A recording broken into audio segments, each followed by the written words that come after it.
الحمد لله نحمده ونستعينه ونستغفره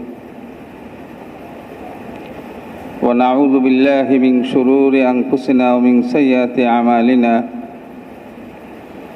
من يهده الله فلا مضل له ومن يضلله فلا هادي له ونشهد أن لا إله إلا الله وحده لا شريك له ونشهد أن سيدنا ونبينا ومولانا محمدا عبده ورسوله أرسله الله إلى كافة للناس بشيرا ونذيرا وداعيا إلى الله بإذنه وسراجا منيرا صلى الله تعالى عليه وعلى آله وأصحابه وبارك وسلم تسليما كثيرا كثيرا أما بعد فأعوذ بالله من الشيطان الرجيم بسم الله الرحمن الرحيم خلق الموت والحياة ليبلوكم أيكم أحسن عملا وأيضا قال الله سبحانه وتعالى ومن أحسن قولا ممن دعا إلى الله وعمل صالحا وقال إنني من المسلمين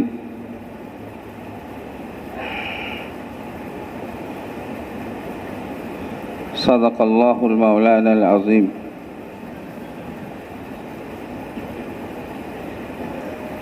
मेरे मोहतरम दोस्त और बुजुर्गो আল্লাহ তাআলা সুন্দরকে পছন্দ করেন। আল্লাহু জামিলুন ইউহিব্বুল জামাল। আল্লাহ তাআলা সুন্দরকে পছন্দ করেন।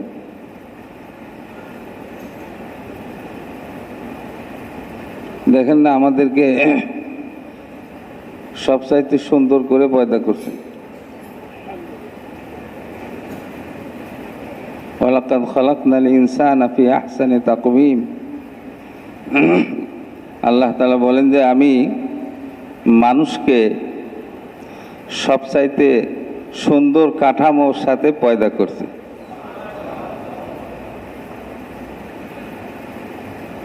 আহসানি তাকওয়িম।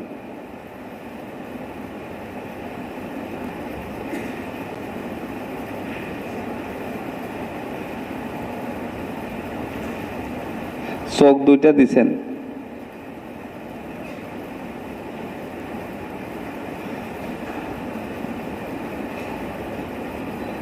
দেখতে সুন্দর লাগে। একটা চোখ যদি মাঝখানে বড় করে দিতেন হইতো না? হইতো? চলতো না? একটা চোখ নষ্ট হয়ে গেলে আর একটা চোখ দিয়ে যখন চলে, আর একটা যদি বড় করে মাঝখানে হইতো তো এটা তো ভালোভাবেই চলতো।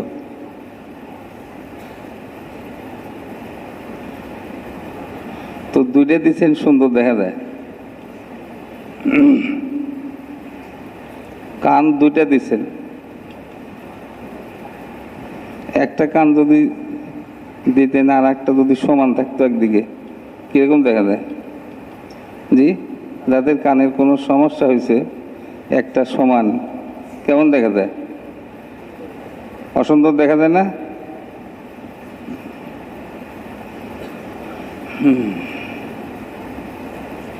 নাকটাকে উঁচা বানাইছেন,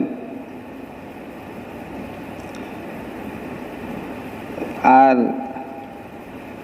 নাকের ছিদ্রকে নিচের দিকে রাখছেন। এটা তো হিকমত এটা আছে যে আল্লাহ পাক নাকটাকে মুখের সাথে সেট করেছেন, যাতে বান্দা কোনো জিনিস খাওয়ার সময় নিজে যদি পরীক্ষা আগে করতে না পারে, নাক যাতে সাথে সাথে বলে দেয় যে এটা খাইও না, এটা দুর্গন্ধ। কিন্তু সাথে সাথে সুন্দরও। নাকের ছিদ্র নিচের দিকে না হয় যদি এই দিকে হইতো, কেমন দেখা যেত? একটু ভাবেন তো দেখি। দরকার কিন্তু নিচের দিকেই। কিন্তু সুন্দর ওই দিকে। আঙ্গুল 5টা দিছেন, 5টারই দরকার। যাদের একটা আঙ্গুল নাই অসুবিধা হয় না? হয় কি হয় না? আর দেখতে কেমন লাগে যার একটা আঙ্গুল নাই? কি বলেন, বুদ্ধ আঙ্গুলটা নাই, কেমন লাগে দেখতে? অসুন্দর লাগে না? এরকম আল্লাহ পাক বলছেন যে তুমি তোমার নিজের দিকে দেখো না, তোমার শরীরটা একটা জগৎ। অফি আনফুসিকুম আফালা তুবসিরুন।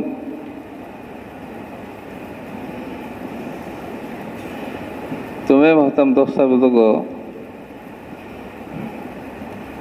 তো আল্লাহ পাক যে আমাদেরকে পয়দা করছেন, আল্লাহ পাক এটাই পরীক্ষা করতে চান সুন্দর আমল কে করতে পারে। আমল করনেওয়ালা তো অনেকেই আছে, আমলগুলিকে সুন্দর করে কে করতে পারে, এইটা হলো আল্লাহর পরীক্ষা। নামাজ অনেক মানুষ পড়ে,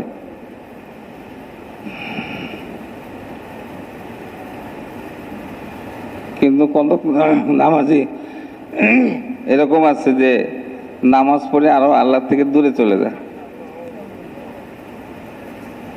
নামাজ পড়ে, তার নামাজ তার মুখের উপরে পুরানা নেকড়ার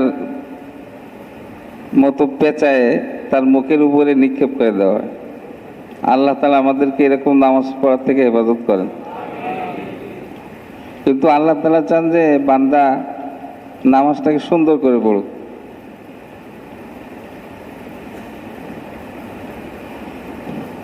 বান্দার ইমানটা একটু সুন্দর হোক, কামেল হোক।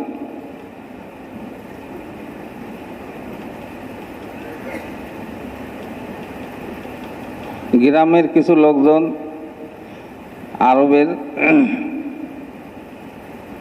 তারা মুসলমান হয়েছে, তো ইমান এখনো সুন্দর হয়নি, ইমান পরিপূর্ণতার দিকে যায় নাই।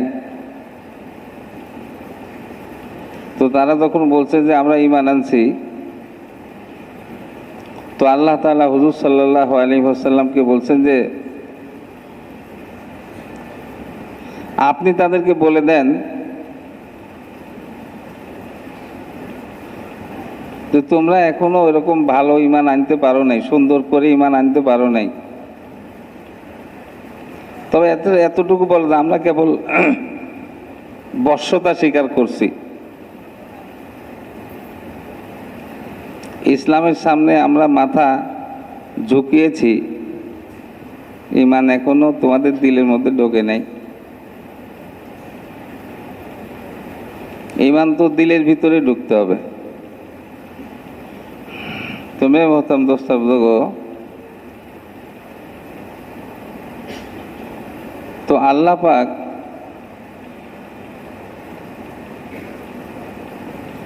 আমাদেরকে এইটাই পরীক্ষা করতে চান সুন্দর আমল করনেওয়ালা কে হইতে পারে।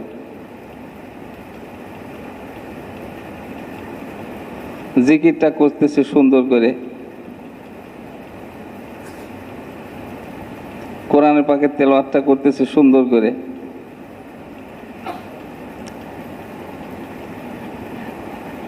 একজনকে দান করতেছে সুন্দর করে দান করতেছে। কেউ কেউ এরকম দান করে, দান করে খোঁটা দেয়, তো তার দানের নেকি নষ্ট হয়ে যায়।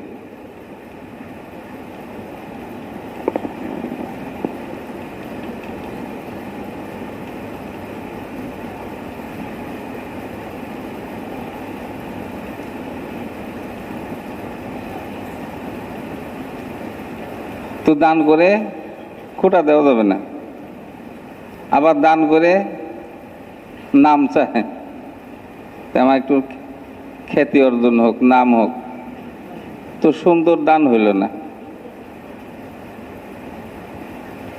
তো দান করে দিয়ে সুন্দর হলো যে সে আল্লাহর সন্তুষ্টি চায়, আর কিছু চায় না, কেউ না জানুক,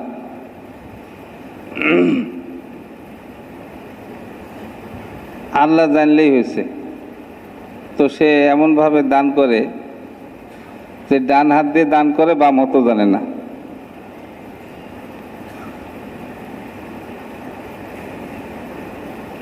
তো আল্লাহর বান্দা এমন, আল্লাহর মেহরবানিতে এই মেহনতের দ্বারা তৈরি হয়ে গেছে, তো সে মানুষকে দান করে, মানুষকে দেয়। সে এটাও চায় না যে আমি যাকে দিচ্ছি সেও জানে, সেও না জানুক।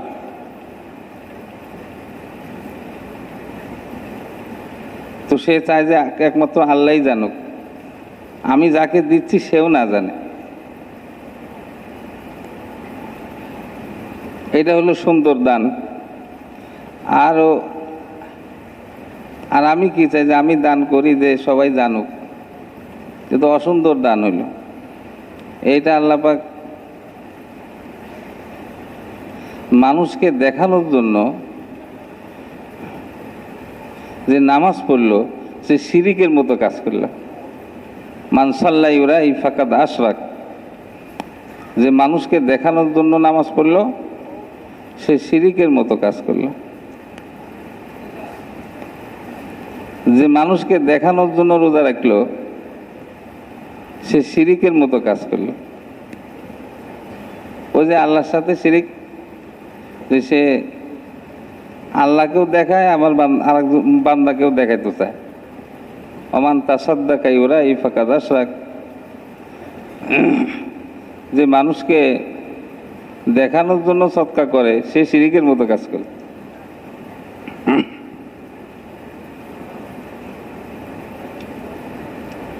এই জন্য ম্যাম হতাম দোস্তা বুঝো, আমাদের এই তবলিগের মেহনতের উদ্দেশ্য হইল সব আমল আমরা সুন্দর করে করি। আল্লাহ পাক সুন্দর, আমাদেরকে সুন্দর করে বানাইছেন, সুন্দরকে আল্লাহ তাআলা পছন্দ করে। সব কিছুকে সুন্দর করে বানাইছেন, জোড়ায় জোড়ায় বানিয়েছেন, সুন্দর করে বানিয়েছেন।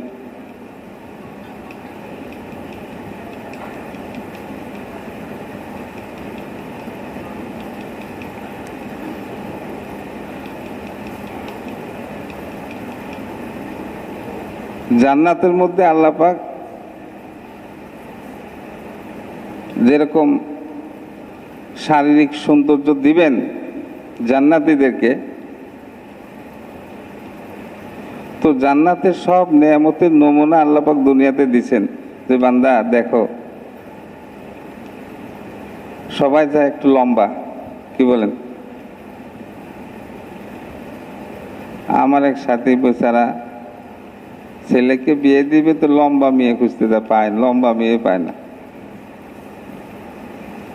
মেয়ে একটু লম্বা হইতে,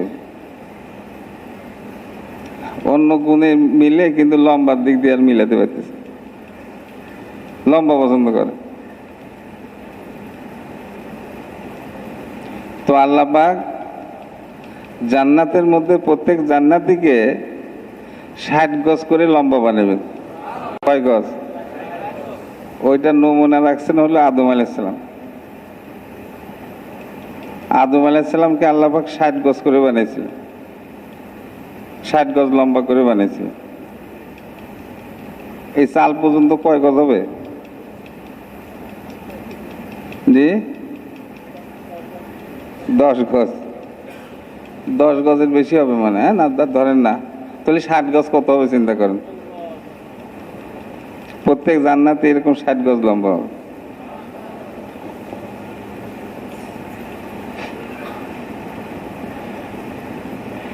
আর ভরা যৌবন কয় বছরে হয়?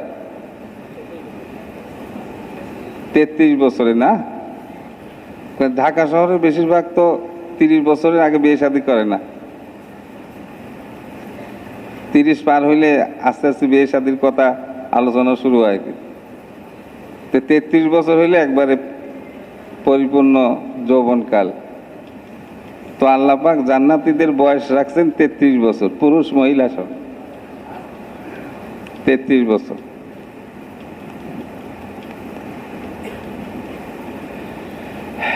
সবাই যৌবন থাকতে চায়, যুবক থাকতে চায়, যৌবনকালকে ধরে রাখতে চায়। তো আল্লাহ পাক এটা চান। তো এটা তো দুনিয়াতে ধরে রাখতে পারবো না আমি, যতই খেজাব লাগাই, যতই কিছু করি, ধরে রাখা যাবে না। কিন্তু আল্লাহ পাক জান্নাতের যৌবন একবারে অনন্তকালের জন্য দিয়ে দিবেন। ওয়াইন্না লাকুম আন তাশিব্বু ফালা তাহারামু আবাদা, যে তোমরা জান্নাতের মধ্যে চিরদিন যুবক থাকো, কোনোদিন বার্ধক্য তোমাদেরকে স্পর্শ করবে না, সারা জীবন যুবক। ওইটার নমুনা রাখছেন আল্লাহ তাআলা ঈসা আলাইহিস সালামের বয়স। ঈসা আলাইহিস সালামকে আল্লাহ পাক 33 বছর বয়সে আসমানে উঠাই নিয়েছেন সশরীরে।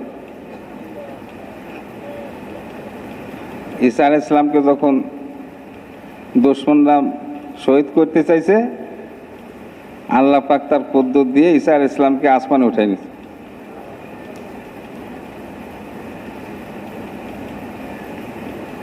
আসমানে ওনারে রেখে দিয়েছেন। ওইটাও আমাদের সাহায্যের জন্য। আমরা যেহেতু এতিম উম্মত,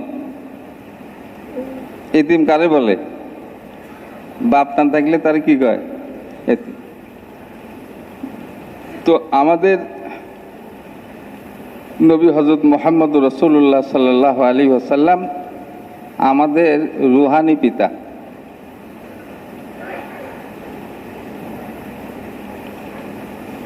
আদম আলাইহিস সালাম হলেন আদি পিতা। সমগ্র মানব জাতি সবার বাপ হলে উনি কে? আদম আলাইহিস সালাম। দুনিয়াতে যত মানুষ বর্তমানে আছে, অতীতে যত মানুষ দুনিয়া থেকে চলে গেছে, কিয়ামত পর্যন্ত যত মানুষ দুনিয়াতে আগমন করবে, সবার বাপ একজনই। তাইলে উনি আদি পিতা হইল না?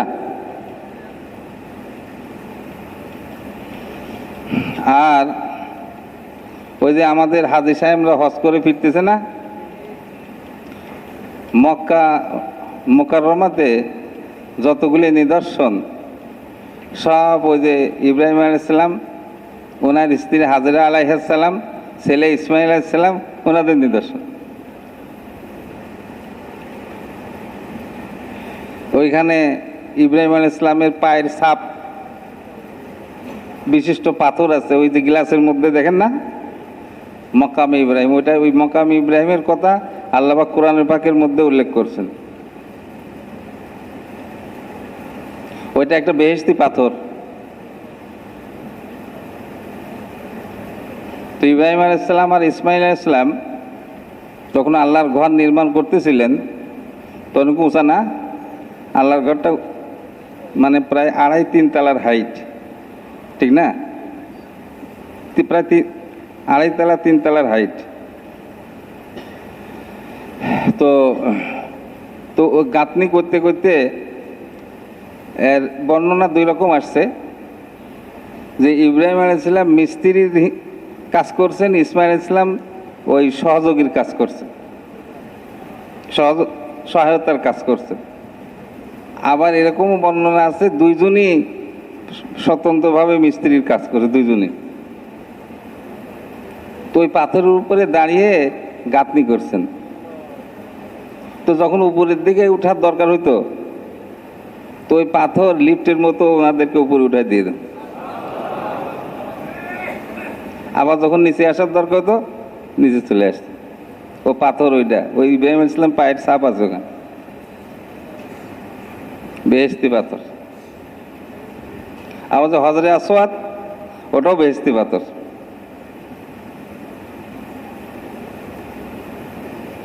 তো আল্লাহর ঘরটাকেই তো ইব্রাহিম আলাইহিস সালাম বানাইছেন। অবশ্য একের পর এক নির্মাণটা পরিবর্তন হতে থাকছে। শেষ যেটা নির্মাণ, এটা হলো হাজ্জাজ বিন ইউসুফের নির্মাণ। এর আগের নির্মাণ ছিল হযরত জুবাইর রাদিয়াল্লাহু, জুবাইর আব্দুল্লাহ ইবনে জুবাইর, হযরত জুবাইর রাদিয়াল্লাহু তাআলা আনহুর নির্মাণ ছিল। তো হাজ্জাজ বিন ইউসুফের ইচ্ছা ছিল ওই নির্মাণ রাখবে না, ও নিজে নির্মাণ করছিল।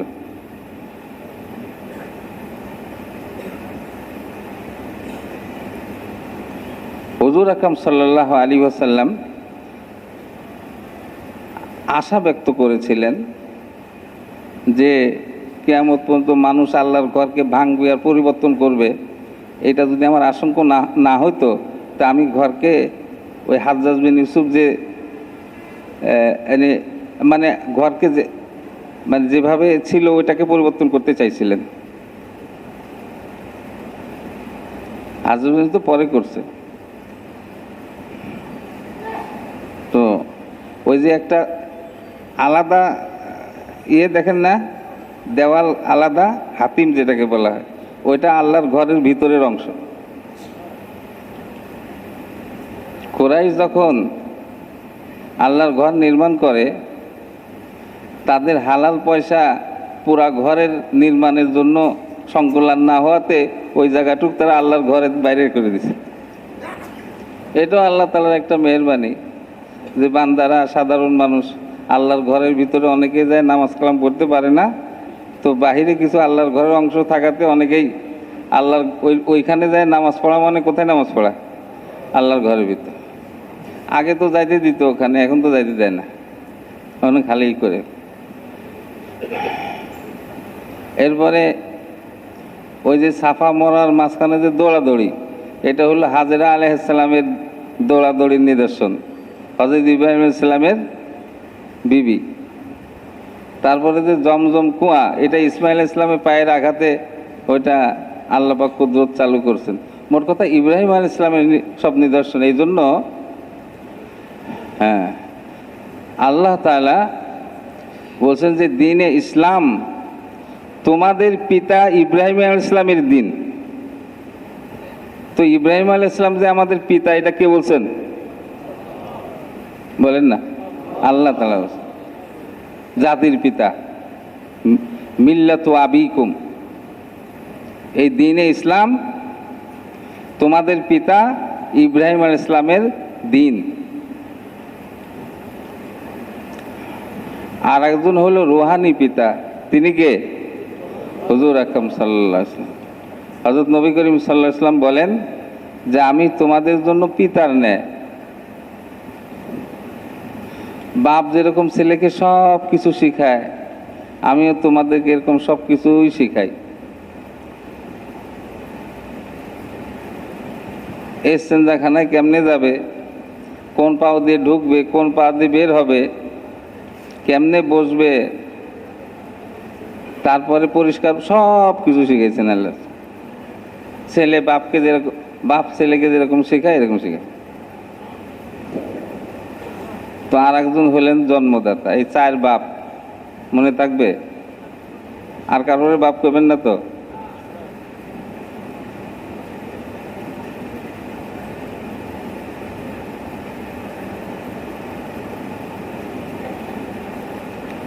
তো যা হোক, এটাও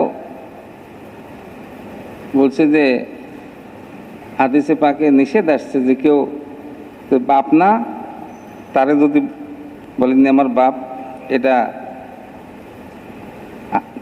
নিষেধ করা হয়েছে। বাপ না একজনে বললো যে এটা আমার বাপ।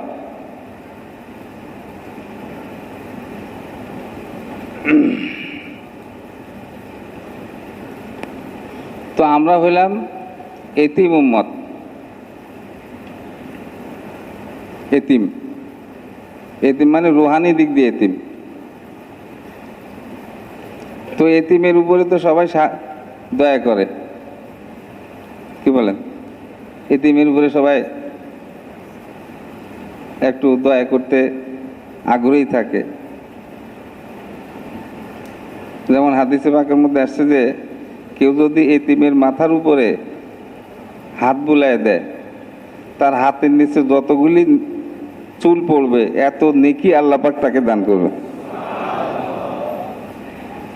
আর বলছেন যে আমি আর এতিমের দায়িত্বভার গ্রহণকারী জান্নাতের মধ্যে এরকম থাকবো, মানে একবারে কাছাকাছি কাছাকাছি থাকবো।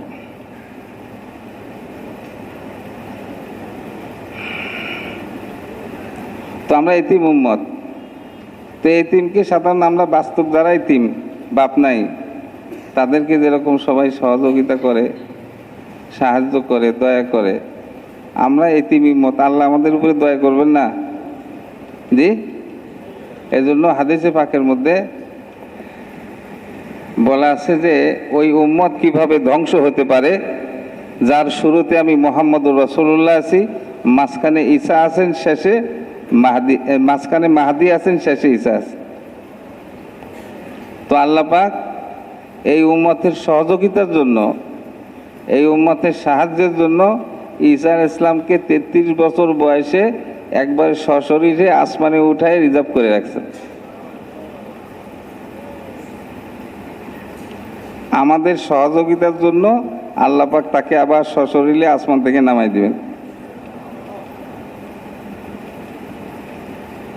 দামেস্কের এক মসজিদে ফেরেশতা আসমান থেকে আইনে মসজিদে ছাদের উপরে নামাই দিবেন, ওইখান থেকে সিঁড়ি দিয়ে নামান লাগবে। দুনিয়া দারুল আসবাব,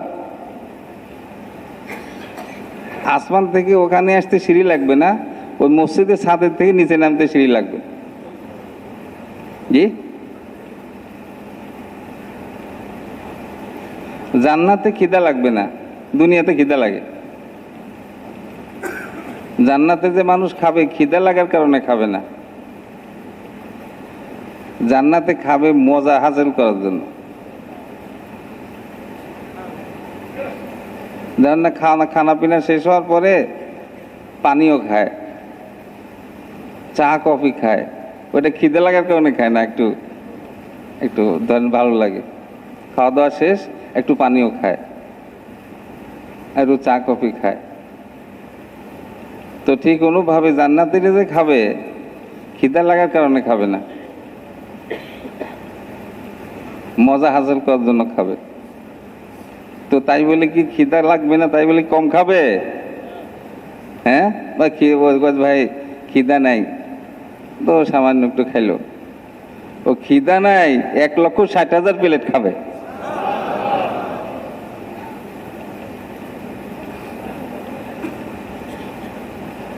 খিদা নাই তো অল্প খাইবে না, ও দুনিয়া তো না।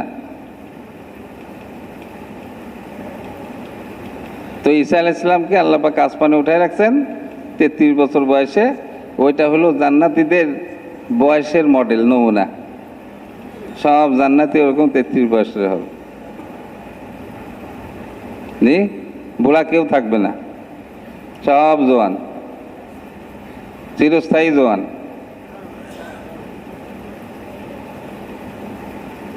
আর জান্নাতীদের আখলাক কিরকম হবে, জান্নাতীদের আখলাক কিরকম হবে তার নমুনা হলো হযরত মুহাম্মদুর রাসূলুল্লাহ সাল্লাল্লাহু আলাইহি ওয়াসাল্লাম,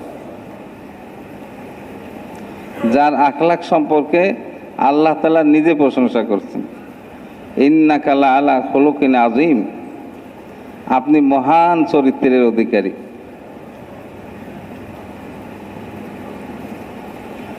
তো মানুষের আখলাক যদি সুন্দর হয়, চরিত্র যদি ব্যবহার আচার ভালো হয়, সবাই তারে মহব্বত করে। আর এই ব্যবহার আচার ভালোটা মানুষের জ্ঞানের কারণে হয়। যার বুদ্ধি, সে বুদ্ধি করে মানুষের সাথে ব্যবহার আচার করে। আর বুদ্ধি শুদ্ধি না দেখলে উল্টাপাল্টা ব্যবহার, তুই এরকম ব্যবহার করলি তো বুদ্ধি শুদ্ধি আছে তোর, এরকম ব্যবহার আচার করলি, বুদ্ধি থাকলে তুই এরকম ব্যবহার করতি, ওই বুদ্ধি না থাকলে এরকম করে, বেকুবের মতো ব্যবহার করলি, কয় না মানুষ। তো হুজুর সাল্লাল্লাহু আলাইহি ওয়াসাল্লামের বুদ্ধি এবং আকল আল্লাহ পাক কিরকম দিয়েছিলেন, যদিও আমি এই কথাটা কোনো কিতাবে পাই নাই, কিন্তু একটা গ্রহণযোগ্য সূত্রে আমি শুনছি যে জ্ঞানকে আল্লাহ পাক 100 ভাগে ভাগ করছেন। কয় ভাগে ভাগ করছেন? 100 ভাগ। এই 100 ভাগের 99 ভাগ জ্ঞান আল্লাহ পাক মুহাম্মদুর রাসূলুল্লাহ সাল্লাল্লাহু আলাইহি ওয়াসাল্লামকে দিয়েছেন, আর 1 ভাগ সারা দুনিয়ার মানুষকে দিয়েছেন। দেখেন না, হুজুর আকরাম সাল্লাল্লাহু আলাইহি ওয়াসাল্লাম ওহি ছাড়া নিজের থেকে যে সমস্ত কথাগুলি বলছেন, হুকুম আহকাম আদব কায়দা, এগুলি 1400 বছর পরে এসে গবেষণা করতে করতে করতে এখন ওই বিজ্ঞান সুন্নতের সাথে মিলাই দিয়েছে।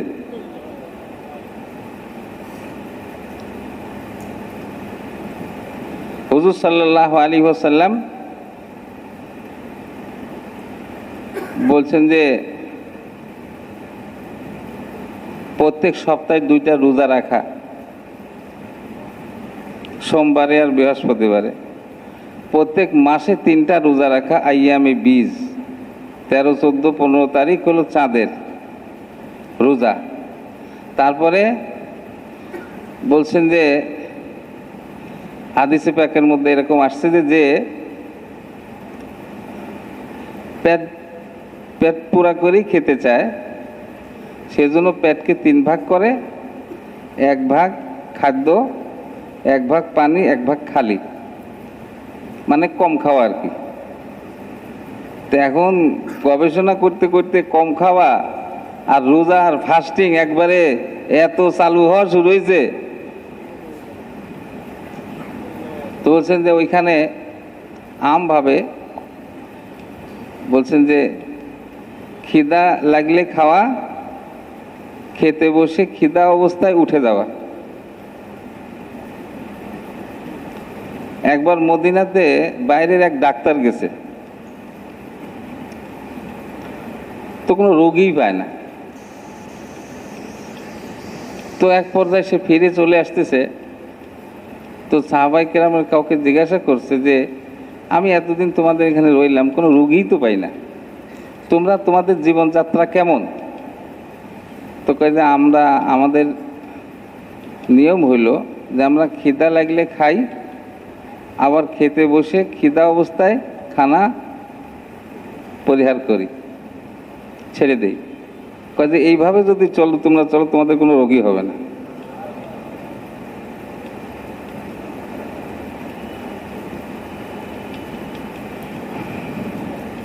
তো মেয়ে মোহতারাম দোস্ত বুজুর্গ, তো জ্ঞানের আলোকে যা বলছেন, বিজ্ঞান সহ সারা দুনিয়ার গবেষকরা গবেষণা করে করে এখন ওই আল্লাহ রসুলের জ্ঞান গর্ব কথার সাথে তরিকার সাথে মিলে দিয়েছে।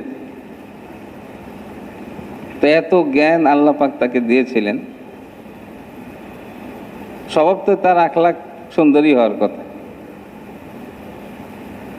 তো মানুষের আখলাক, মানুষের ব্যবহার আচার যদি সুন্দর হয়, সবাই তাকে মহব্বত করে। তো সাহাবায়ে কেরাম হুজুর সাল্লাল্লাহু আলাইহি ওয়াসাল্লামকে কিরকম মহব্বত করছেন? বলছেন যে একজন মানুষ হয়ে আর একজন মানুষকে মহব্বত করার এবং ভালোবাসার যে ডিগ্রি, সাহাবায়ে কেরাম এই ডিগ্রির একবারে শেষ প্রান্তে চলে গেছে। ওর পরে আর কোনো ডিগ্রি বাকি নেই। একজন মানুষ হয়ে আর একজন মানুষকে এর চেয়ে বেশি আর মহব্বত করতে পারে না। কথাটা বোঝাইতে পারছি? একজন মানুষ হয়ে আর একজন মানুষকে মহব্বত করার যে স্তর এবং ডিগ্রি, সাহাবায়ে কেরাম ওই ডিগ্রির শেষ প্রান্তে পৌঁছেন। ওর পরে আর একজন মানুষকে, মানুষ হয়ে আর একজন মানুষকে মহব্বত করার কোনো ডিগ্রি আর বাকি নেই, কোনো স্তর বাকি নেই।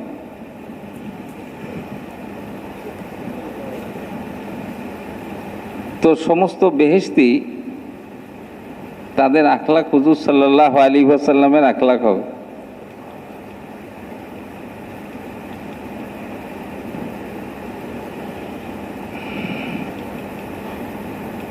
তো ইসলাম যে দুনিয়াতে বিস্তার লাভ করছে তরবারি জোরে না, হুজুর আকরাম সাল্লাল্লাহু আলাইহি ওয়াসাল্লাম এবং সাহাবায়ে কেরামের যে আখলাক ছিল,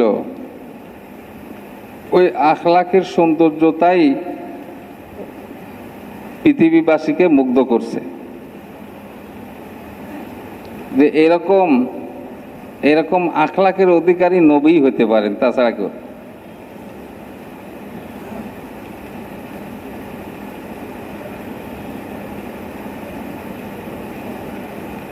আর গলার স্বর, এটা তো একটা জিনিস মানুষের, বলছে তিন শ্রেণীর মানুষের দিলটা খুব খুশি থাকে।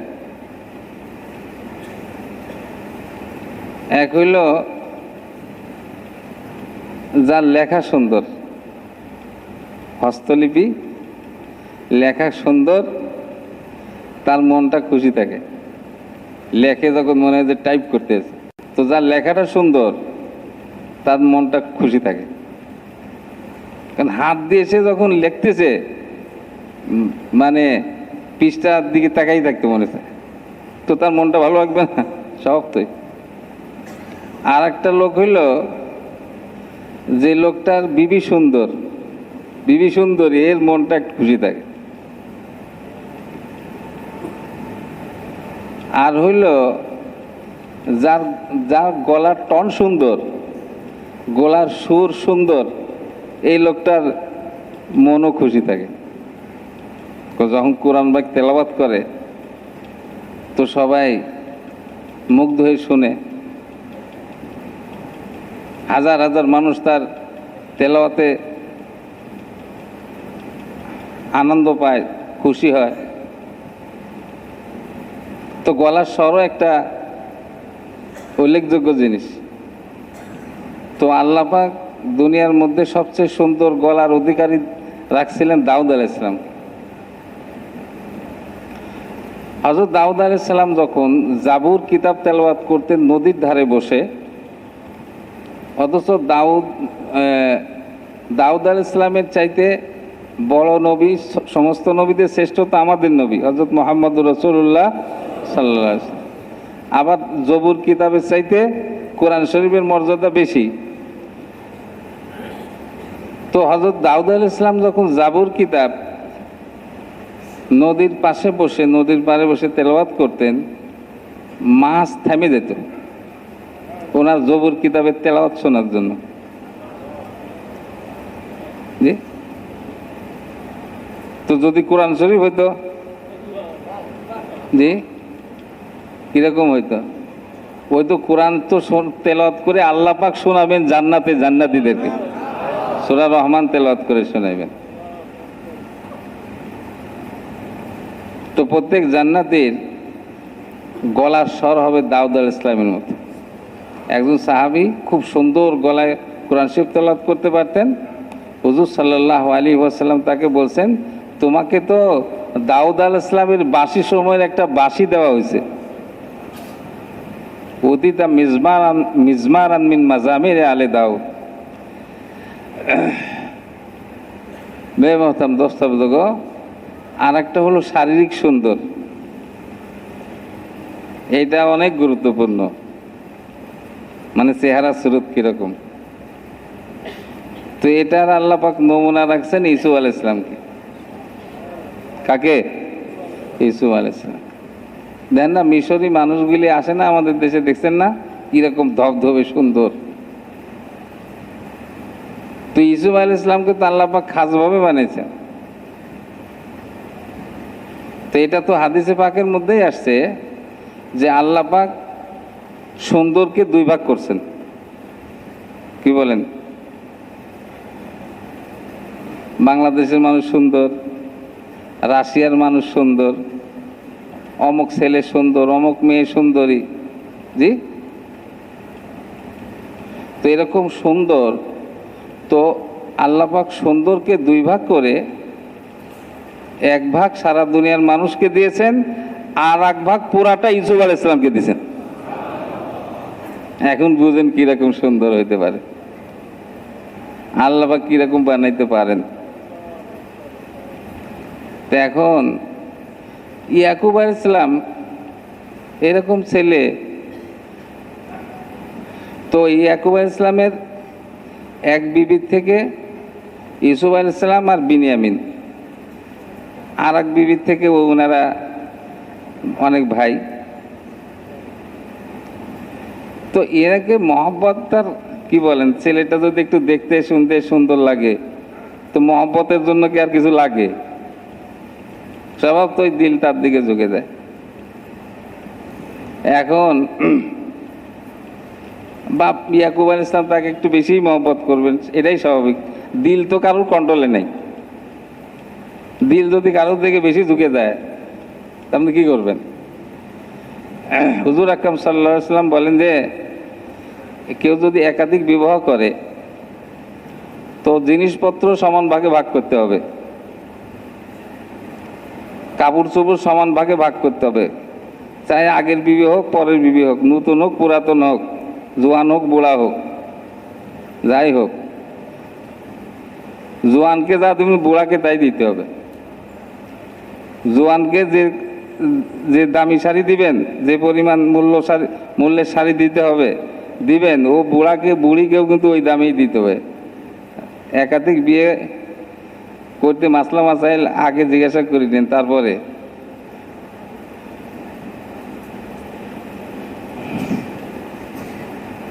তো হুজুর আকরাম সাল্লাল্লাহু আলাইহি ওয়াসাল্লাম তো একাধিক বিবাহ করেছেন উম্মতের কাছে মাসাইল পৌঁছার জন্য। এবং হুজুর সাল্লাল্লাহু আলাইহি ওয়াসাল্লাম সাহাবায়ে কেরামের দ্বারা তো উম্মতের পুরুষের কাছে বিভিন্ন মাসাইল গেছে, সাহাবায়ে কেরামের দ্বারাই তো দিন আমাদের কাছে পৌঁছছে। কারণ মেয়ে সংখ্যারও তো অনেক মাসলা মাসাইল আছে। এটা যদি হুজুর সাল্লাল্লাহু আলাইহি ওয়াসাল্লাম একাধিক বিবাহ না করতেন, এই সমস্ত মাসলা মাসাইল আমাদের মেয়েদের জন্য মাসলা মাসাইলগুলো আমরা কই পাইতাম? আমাজান আয়েশা রাদিয়াল্লাহু তাআলা এত ইলম শিখছেন, বলছেন যে হুজুর আকরাম সাল্লাল্লাহু আলাইহি ওয়াসাল্লামের ইন্তেকালের পরে সাহাবায়ে কেরাম, বড় বড় সাহাবায়ে কেরাম কোনো মাসলাতে আটকে গেলে আমাজান আয়েশা রাদিয়াল্লাহু তাআলা আনহার কাছে জিজ্ঞাসা করলে তার কিছু সমাধান অবশ্যই পাইতেন।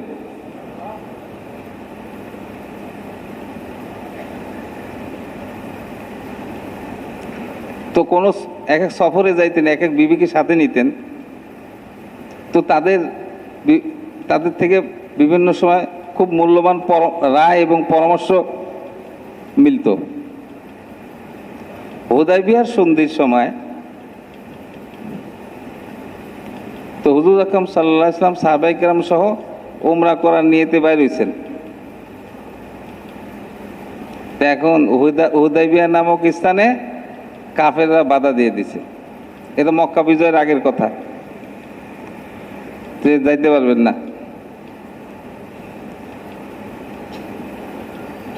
তো হুজুর সাল্লাল্লাহু আলাইহি ওয়াসাল্লাম বলেন যে আমরা তো যুদ্ধ করার জন্য বের হই নাই, আমরা উমরা করব আবার চলে আসবো।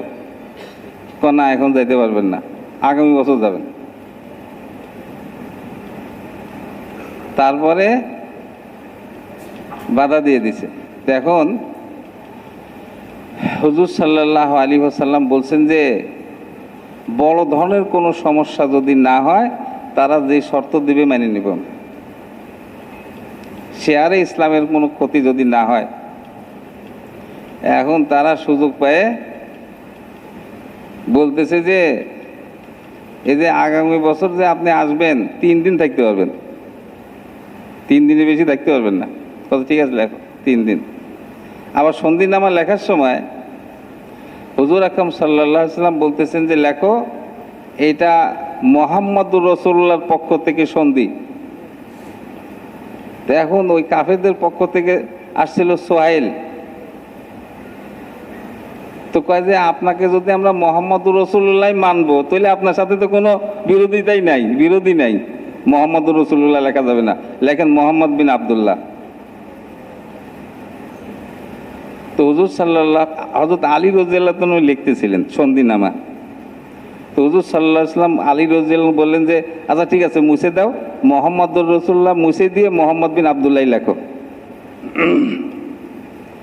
হযরত আলী রাদিয়াল্লাহু বলেন যে ইয়া রাসূলুল্লাহ, মুহাম্মদুর রাসূলুল্লাহ শব্দ আমি মুছতে পারবো না।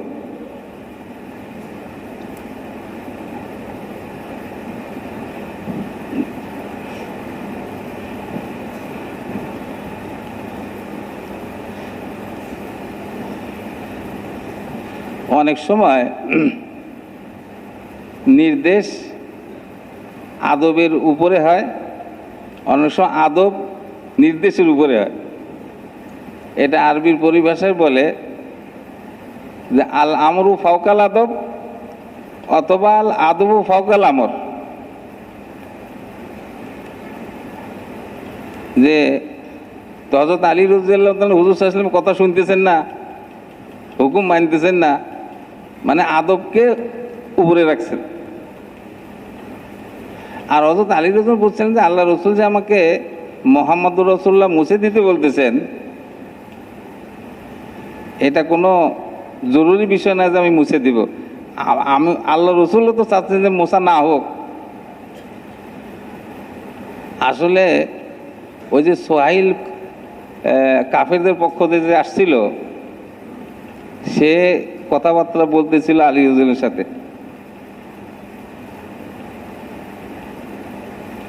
তো হযরত আলী রাদিয়াল্লাহু যখন লিখছেন মুহাম্মদুর রাসূলুল্লাহর পক্ষ থেকে, সোহাইল তখন বলতেছে মুহাম্মদুর রাসূলুল্লাহ লেখা যাবে না, মুহাম্মদ বিন আব্দুল্লাহ লেখো। আলী রাদিয়াল্লাহু বলছিলেন। তা আলী রাদিয়াল্লাহু সোহাইলকে জবাব দিয়েছিলেন যে মুহাম্মদুর রাসূলুল্লাহ আমি কাটতে পারবো না। পরে কথা যখন বাড়াবাড়ি হচ্ছিল তখন হুজুর সাল্লাল্লাহু আলাইহি ওয়াসাল্লাম ইশারা করছে, আচ্ছা ঠিক আছে, ও যখন মুছে দিতে বলতেছে মুছে দাও। তো তখন হযরত আলী রাদিয়াল্লাহু তাআলা আনহু ওই সোহাইলকে যে জবাব দিয়েছিলেন ওইটাকেই পুনরাবৃত্তি করছে, ওটা আবার কইছে একে যে না মুছতে পারবে না। পরে হুজুর সাল্লাল্লাহু আলাইহি ওয়াসাল্লাম তো লেখাপড়া জানতেন না, তো আলী রাদিয়াল্লাহুকে বললেন যে দেখাও তো কোন জায়গায় মুহাম্মদুর রাসূলুল্লাহ লেখা রয়েছে, আমাকে দেখাও। তো হুজুর সাল্লাল্লাহু আলাইহি ওয়াসাল্লাম মুছে দিয়েছে। তারপরে এর আগে বিসমিল্লাহির রহমানির রহিম লিখছে। তো সোহাইল বলছে বিসমিল্লাহ কি আমরা জানি না,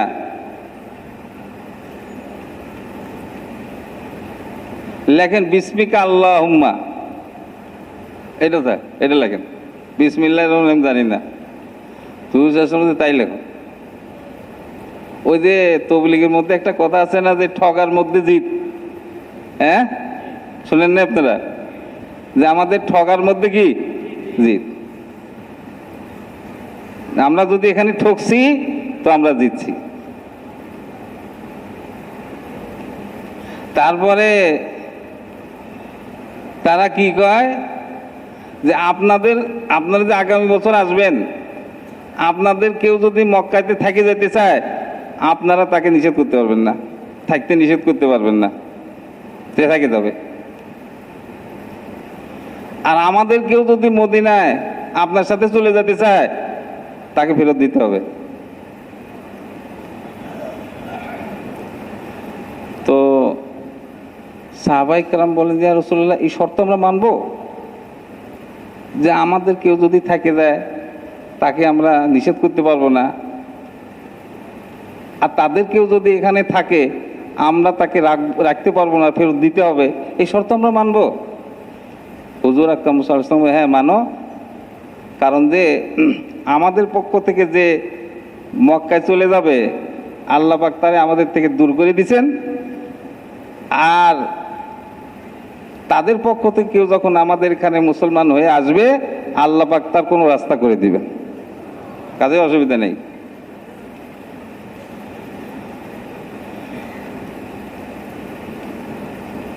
ওমর রাদিয়াল্লাহু তাআলা আনহু তো একবারে আর সহ্য করতে পারতেছেন না, এত নিচা হয়ে সন্ধি করা। তো হুজুর আকরাম সাল্লাল্লাহু আলাইহি ওয়াসাল্লামের কাছে গিয়ে বলছেন ইয়া রাসূলুল্লাহ আপনি কি, আমরা কি হকের উপরে নাই? আমাদের যে মারা যাবে সে কি জান্নাতে যাবে না? ওদের পক্ষ থেকে যে মারা যাবে সে কি জাহান্নামে যাবে না? আল্লাহ হ্যাঁ সত্য, এটা ঠিকই, আমরা হকের উপরেই আছি। তাদের মধ্যে কেউ মারা গেলে জাহান্নামে যাবে, আমাদের কেউ মারা গেলে জান্নাতে যাবে।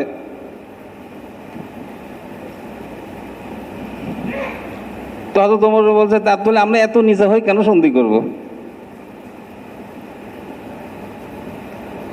তো হুজুর আকরাম সাল্লাল্লাহু আলাইহি ওয়াসাল্লাম বলেন যে ও খাত্তাবের বেটা, আমি আল্লাহর নবী, আল্লাহ আমাকে জায় করবেন না, আমাকে আল্লাহ ধ্বংস করবেন না, আমি যেটা করা হইতেছে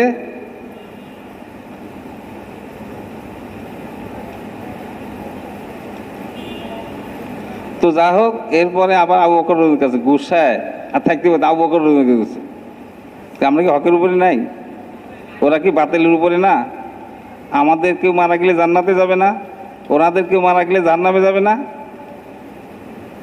যে সমস্ত প্রশ্ন হুজুর সাল্লাল্লাহু আলাইহি ওয়াসাল্লামকে করছেন, ঠিক ওই প্রশ্নগুলি আবু বকর রাদিয়াল্লাহু করছেন, আর যে উত্তর হুজুর সাল্লাল্লাহু আলাইহি ওয়াসাল্লাম হযরত ওমর রাদিয়াল্লাহু আনহু দিয়েছে, হুবহু ওই উত্তর হযরত আবু বকর রাদিয়াল্লাহু আনহু ওমর রাদিয়াল্লাহু দিয়েছে।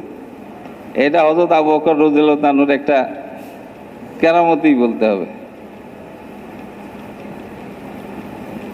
তারপরে সন্ধিপত্র যখন পুরাপুরি হয়ে গেল, আল্লাহ পাক আয়াত নাজিল করে দিছে, ইন্না ফাতাহনা লাকা ফাতহাম মুবিনা, আমি আপনাকে প্রকাশ্য বিজয় দিলাম।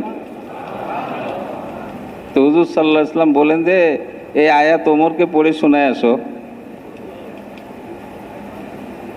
তো হযরত ওমর বলেন যে এটা কি বিজয়? হ্যাঁ, এটা বিজয়। তখন ওমর দিলটা ঠান্ডা হয়েছে। হযরত ওমর রাদিয়াল্লাহু তাআলা যে এইভাবে প্রশ্ন করছেন সন্দেহের ভিত্তিতে না, উনি বিষয়টা ওনার কাছে অস্পষ্ট যে কি ব্যাপার, আমরা এত নিচা হয়ে সন্ধি করব কেন? আমরা যুদ্ধ করব, আমাদের মধ্যে মারা গেলে তো জান্নাতে, দুই ফাদার একটা ফাদাও তো হবেই, হয় বিজয় নইলে শাহাদত। এত নিচা হয়ে সন্ধি করার বিষয়টা কি, কারণটা কি? ওনার কাছে বিষয়টা অস্পষ্ট ছিল, এটাকে অস্পষ্টতাকে স্পষ্ট করার জন্য উনি প্রশ্নগুলি করছেন, সন্দেহের উপরে না। যা হোক, এই যে সন্ধির জামানাটা, এই জামানার মধ্যে হুজুর সাল্লাল্লাহু আলাইহি ওয়াসাল্লাম ওই যে অবাধে মক্কা থেকে মদিনা আসা যাওয়া হয়েছে লোকদের, ইসলাম সম্পর্কে তারা জানতে পারছে, যেটাকে বলবে ইসলাম স্টাডি করতে পারছে, ইসলাম সম্বন্ধে জানতে পারছে। মক্কায় আসা যাওয়া শুরু হয়েছে, মুসলমানদের সাথে মিলামিশা হয়েছে, মুসলমানদের আখলাক জানতে পারছে। এর মধ্যে হুজুর সাল্লাল্লাহু আলাইহি ওয়াসাল্লাম আশেপাশে বিভিন্ন দেশে, রোম, পারস্য, হাবশা, এই সমস্ত জায়গার মধ্যে দাওয়াতি চিঠিপত্র পাঠাইছেন। মানে এরপরে মক্কা, এই সমস্ত সন্ধির জামানা, মক্কা বিজয়ের জমিন তৈরি হয়ে গেছে। এরপর অষ্টম হিজরিতে হুজুর সাল্লাল্লাহু আলাইহি ওয়াসাল্লাম 10,000 সাহাবায়ে কেরামকে নিয়ে মক্কা বিজয় করে ফেলছে।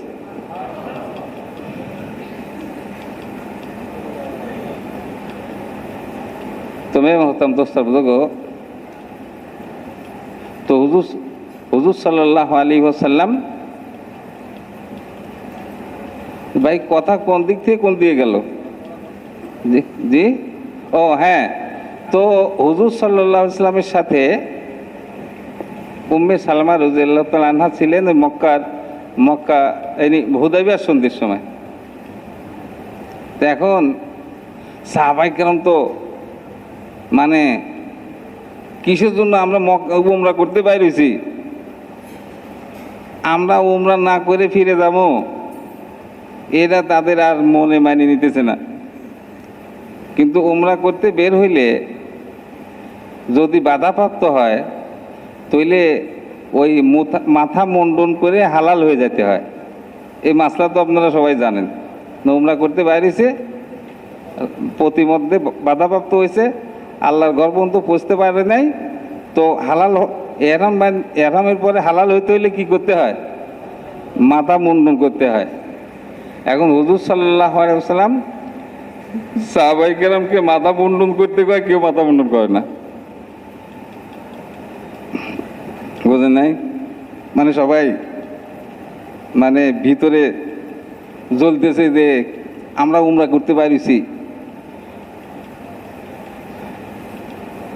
তো তো হুজুর সাল্লাল্লাহু আলাইহি ওয়াসাল্লাম বলছে, আমি উমরার কথা বলছি, কিন্তু এই বছরে যে উমরা করবো তা তো কই নেই। উমরা করবো বলছি, এই বছরই করবো তা তো বলেন। যা হোক, এখন হুজুর সাল্লাল্লাহু আলাইহি ওয়াসাল্লাম আম্মাজান উম্মে সালমা রাদিয়াল্লাহু তাআলা আনহা তাঁবুর মধ্যে ছিলেন, ওনার কাছে গেলেন, গিয়ে বললেন যে আমি আমার সাহাবাদেরকে হালাল হইতে হলক করতে বলতেছি, কেউ তো হলক করে না। তো আল্লাহ পাক ওই যে যেরকম হয় না, আল্লাহ পাক তাকে ওই রকম একটা বিবি মিলায়, ওই রকম বিবি মিলায়। নিয়তটা তো ভালো থাকতে হবে নাকি?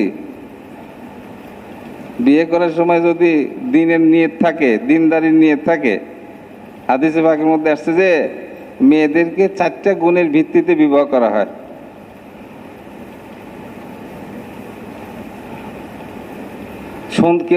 কেউ বিবাহ করে সৌন্দর্য দেখে, সুন্দরী হইতে হবে, আর যা থাকে থাক। কেউ বলে আবার কেউ বিবাহ করে বংশমর্যাদা দেখে, নেতা মানুষ, একজন বড় বংশের মেয়ে যদি বিবাহ করি আমার ভোট বাড়িয়ে দেব। আবার কেউ বিবাহ করে মাল দেখে, মালদার লোকের মেয়ে হইতে হবে, তো আমি অনেক মাল পাই যাবো। একজন বিয়ে করছে, বেশি দেরি হয় নাই, বিবিরে কইছে যে তোমার বাপ মারা গেলে যা যা আমরা তুমি পাবে এগুলি এমনি নিয়ে আসো।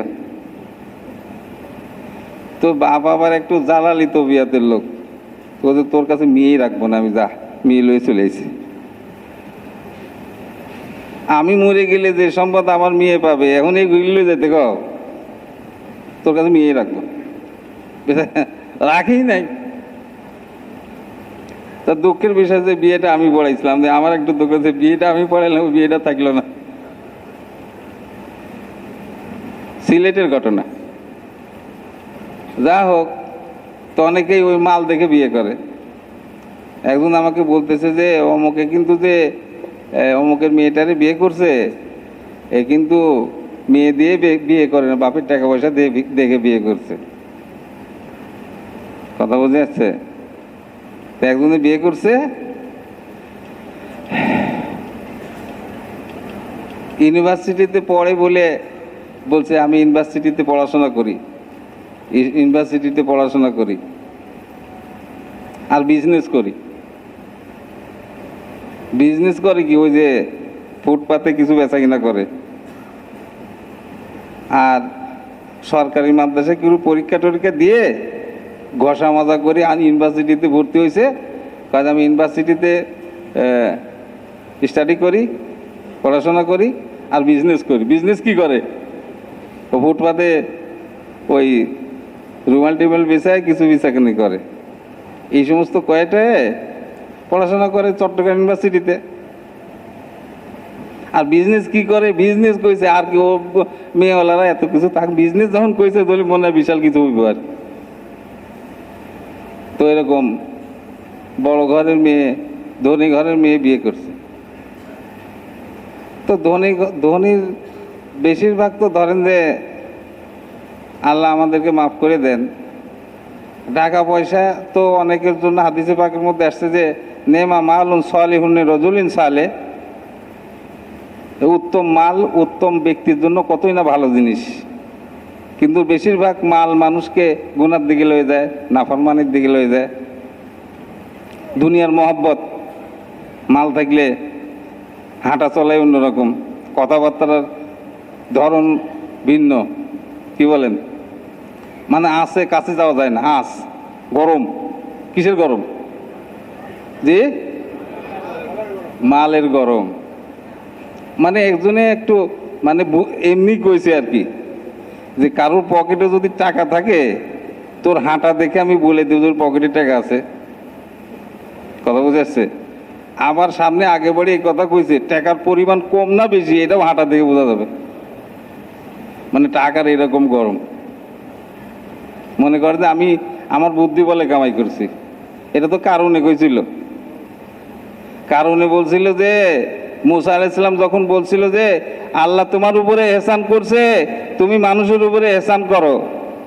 কয় আমি তো টাকা পয়সাগুলি আমার বুদ্ধি বলে কামাই করছি, আমার জ্ঞান দিয়ে কামাই করছি। টাকা আপনার আমার চাই কত বুদ্ধিজীবী আছে, টাকা কামাই করতে পারে না। আল্লাহ দিছে টাকা, এটা মনে রেখেন। টাকার এত গরম দেখান যাবে না। তা আল্লাহ পাক যাদেরকে টাকা পয়সা দেয় নাই তাদেরকে ভালোবাসে না, এই জন্য দেয় নাই না, তাদেরকে ভালোবাসে দেখেই দেয় নাই। হযরত ওমর রাদিয়াল্লাহু আনহু জামানায় বিভিন্ন দেশে বিজয় হয়ে ধন সম্পদ, স্বর্ণ চাঁদির স্তূপ লেগে গেছে মসজিদ নববীর সামনে। হযরত ওমর রাদিয়াল্লাহু তাআলা বসে বসে কাঁদতেছেন। হযরত আব্দুর রহমান বিন আউফ রাদিয়াল্লাহু তাআলা এসে বলতেছেন, আমিরুল মুমিনিন, এখন তো খুশি হওয়ার সময়, এতদিন আমরা অভাবের মধ্যে ছিলাম, টানাটানির মধ্যে ছিলাম, এখন তো ধন সম্পদ এসে গেছে। হযরত ওমর রাদিয়াল্লাহু তাআলা বললেন যে এগুলি যদি এত ভালো জিনিস হইতো তা আল্লাহ তাআলা তার রাসূলকে দিতেন। এগুলি সরব সব আমার কাছ থেকে সব সরব, সব ভাগ করে দাও, সব বন্টন করে দাও, এগুলো আমার সামনেই রাখবে না।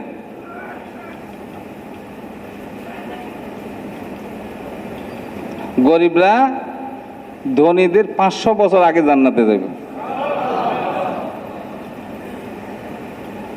হুজুর সাল্লাল্লাহু আলাইহি ওয়াসাল্লাম আম্মাজান আয়েশা রাদিয়াল্লাহু তাআলাকে বলতেছে, আয়েশা, তুমি গরিব মিসকিনদেরকে কাছে করো, তাদেরকে মহব্বত করো।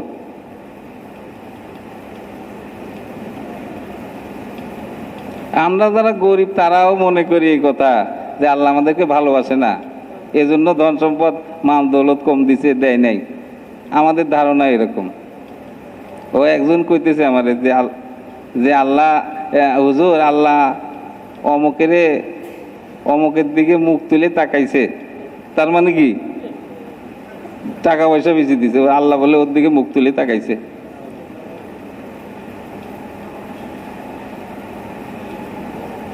দুনিয়া আসবে আর দুনিয়ার মহব্বত দিলের মধ্যে আসর করবে না, এইটা হওয়া বহুত মুশকিল,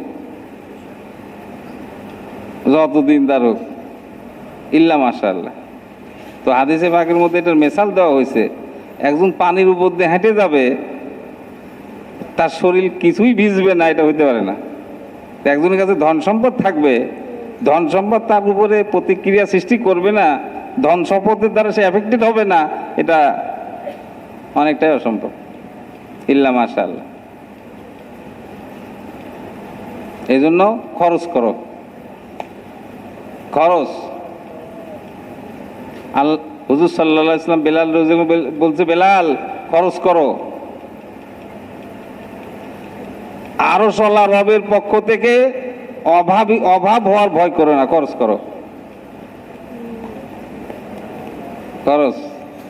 প্রতিদিন সকালবেলা 2 জন ফেরেশতা এই কথার ঘোষণা করে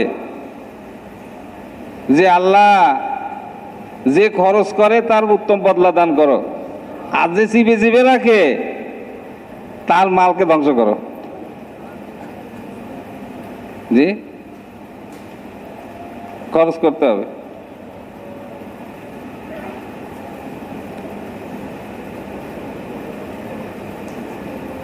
তো আম্মাজান জবাব কি দিলেন?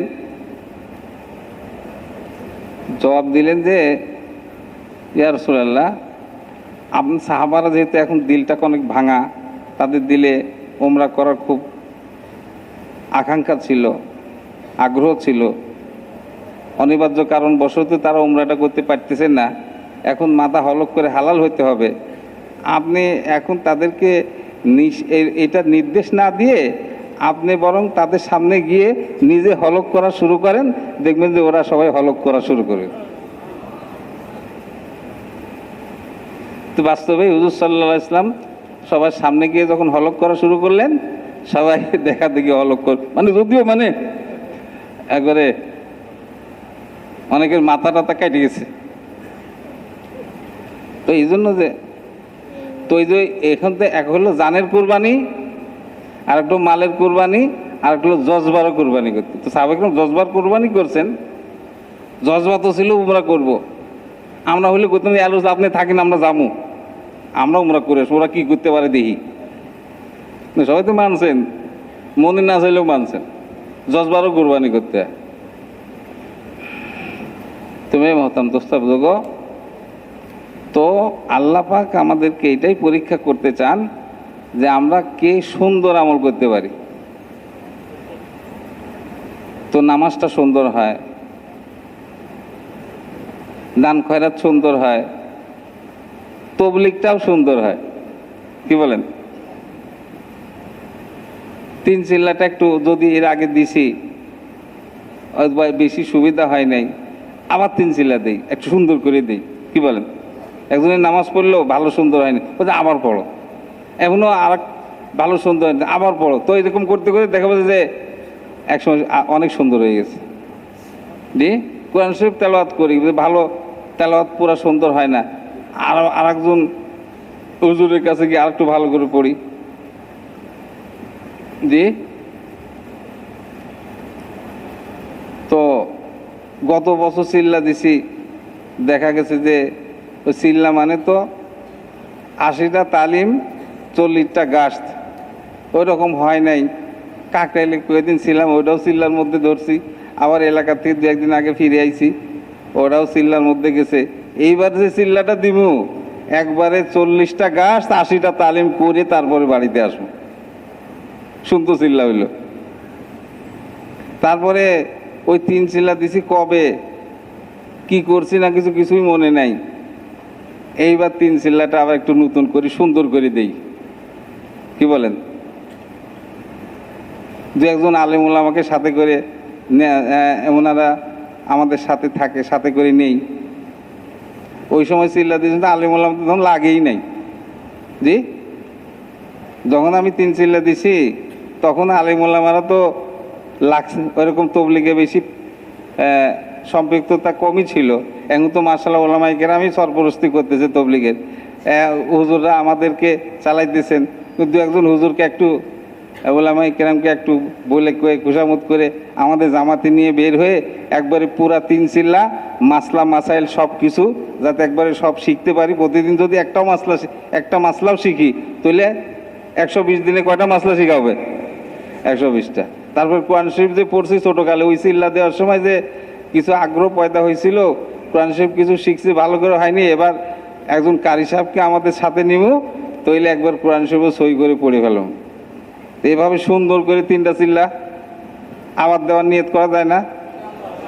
কি বলেন? যে ওই 3 চিল্লা যে দিছি বেশি সুন্দর হয়নি, এবার আবার সুন্দর করে 3 চিল্লাটা দিব, কি বলেন? আমাদের এক সাথী বেচারা অনেক আগে 3 চিল্লা দিছে, তো ওই যে বেচারা ছিল, ওই স্বাস্থ্য বিভাগে চাকরি করতো সরকারি, মানে 4 মাস লাগাবে কিন্তু ছুটি দেয় না। ছুটি 4 মাস, উনি স্বাস্থ্য সহকারী ছিল, ছুটি দেবে না, কোনো ফাঁকি নাই ছুটির কথা কইলে কিন্তু আপনি চলে কাজ করবে কে? আপনি একটা এলাকায় দায়িত্ব পালন করেন, আপনি চলে গেলে ওখানে চিকিৎসার দায়িত্ব কে নেবে? তো বেচারা আবার একটু চালাক চতুর লোক ছিল, তো সরকারি নিয়ম কানুন ঘাটাঘাটি করা শুরু করছে। ঘাটাঘাটি করতে করতে দেখে যে সরকারি নিয়ম আছে যে কোনো কর্মচারী বা কর্মকর্তা যদি 120 দিন ট্যুর করতে চায় জ্ঞান অর্জন করার জন্য, তো তাকে ছুটি দেওয়া হবে। এই নিয়ম বাইর করে ও স্যারে দেখাইছে। আচ্ছা তাই নাকি? তখন ছুটি দিয়ে দিয়েছে, 4 মাসের ছুটি নিয়ে চলে এসেছে। তারপরে এই যে ইজতেমা গেল না, এই ইজতেমার আগে উনি 4 মাসের জন্য, আবার 4 মাসের জন্য বাইরে হয়েছে, এছাড়া পারে না। আমাকে বলল যে একটা মানে আমার একটু বিছনা টিছনা সহযোগিতা করতে পারে এরকম একজন লোক হইলে কিন্তু চলতে পারি না, তবে আমি আবার 3 চিল্লা দিতে চাচ্ছি। তো 3 চিল্লা দিয়ে বাড়িতে গেছে, বাড়ির থেকে আমার ফোন দিছে যে আমার তো শরীরটা ভালো না, সামনের ইজতেমায় আর আসতে পারি কি না পারি, এই ইজতেমায় একটু আমি যে কোনোভাবেই আসতে চাচ্ছি। আমাদের ঠিক আছে, আসেন, কোনো অসুবিধা দেখা যাবে না।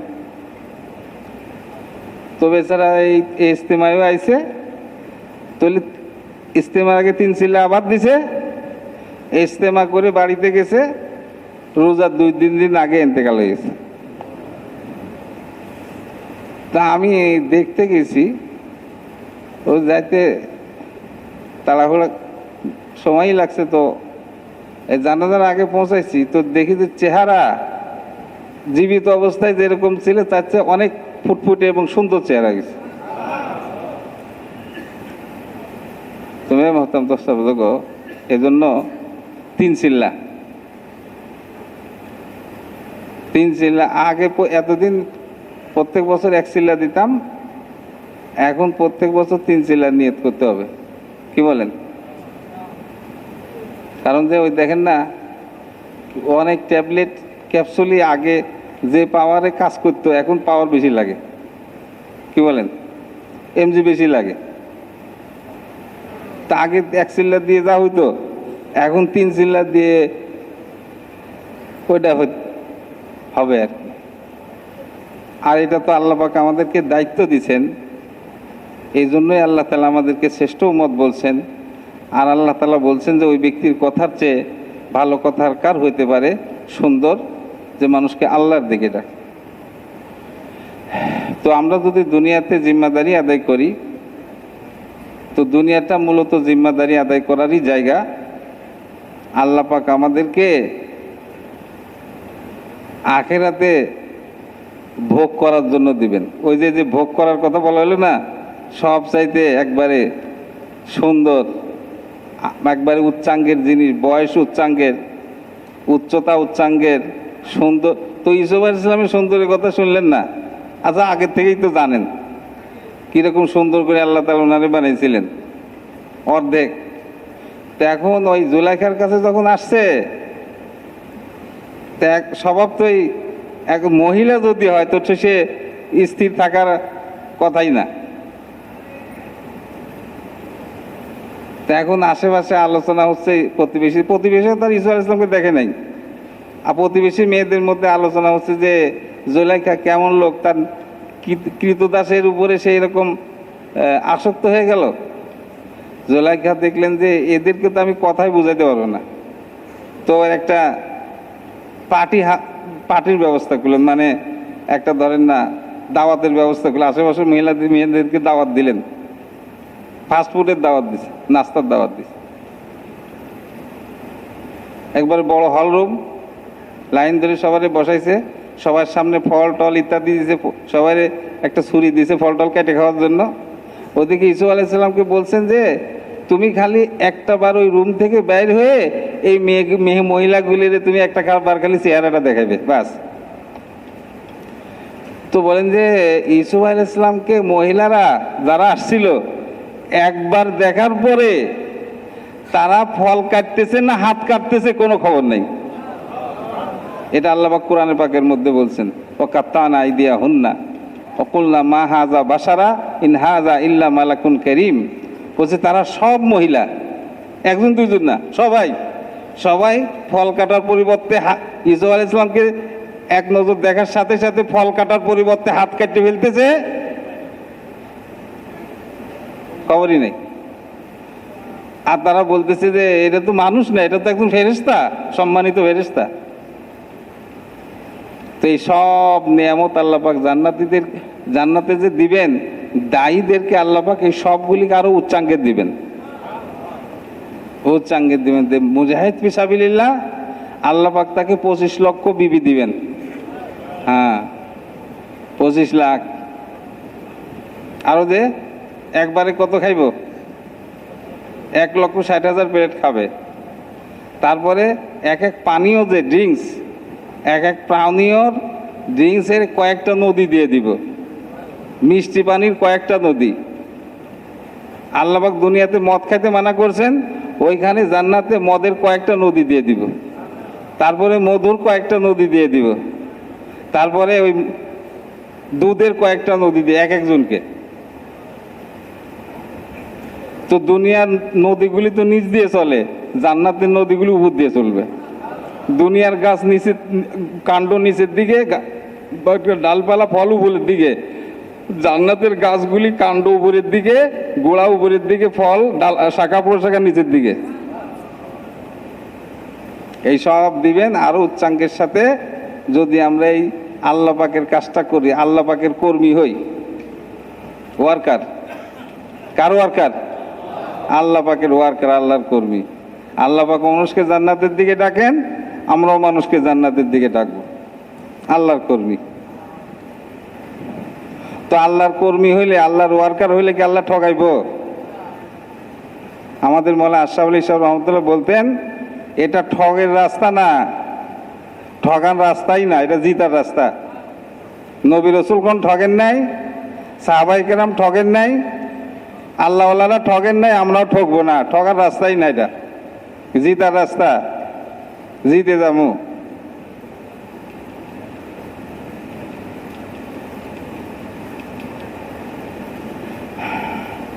তুমি ভাবতাম দোস্তা বুঝো, নিজের বুঝ যদি নিজে না বুঝে কেউ, কে বুঝাইবে তারে? যত ওয়াজই শোনানো হয় তো ওয়াজ কোনো কাজে ধরে না, নিজেরটাই বুঝে। এই জন্য চিটাগের মধ্যে একটা কথা কয়, চট্টগ্রামের কেউ আছেন নাকি এখানে? চট্টগ্রামের কেউ আছে? টুঙ্গি এলাকায় চট্টগ্রামের কেউ থাকে না? হ্যাঁ, চট্টগ্রামে একটা কথা কয় যে ন বুঝে মনে মনে তারে বুঝাতে পারে কোনে, যে নিজে নিজে বোঝে না তারে কে বুঝাইতে পারবে? এজন্য সবচেয়ে উত্তম তশকিল কোনটা? নিজের তশকিলটা নিজে করা। না, আমার তশকিলটা যদি আমি নিজে না করি, হুজুর আপনি যা করবেন কয়ে যান, আমি তো আমার অবস্থার উপরেই আছি, তাহলে তার হইল না। দিলটাকেও বলছেন, দিলটা খালি করে বসতে হবে, যে আমি কিছুই জানি না, যেভাবে তাকাজা হয় আমি তৈয়ার। হাদিসে পাকের মধ্যে আসছে যে এক জামানা এরকম আসবে যে কথা বেশি হবে, কাম কমে যাবে, আমল কমে যাবে। এক সুরুল কৌল ও এক জুনুল আমল, কথা অনেক। আমি নিজেও তুখার বয়ান দিতে পারি, 6 নম্বর একবারে কয়েক ঘন্টা কইতে পারি, কথা কথা ধরেন, 6 নম্বর আমার মধ্যেই নেই।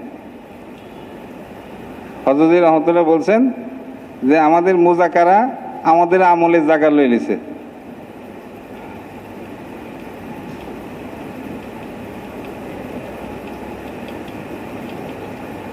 খালি দম মারলে হবে না, কদম মারতে হবে। খালি কথার দ্বারা হবে না, কাজ করতে হবে। কাজ ছাড়া কথার কোনো মূল্য নেই। জি, আমারটা আমাকে করতে হবে।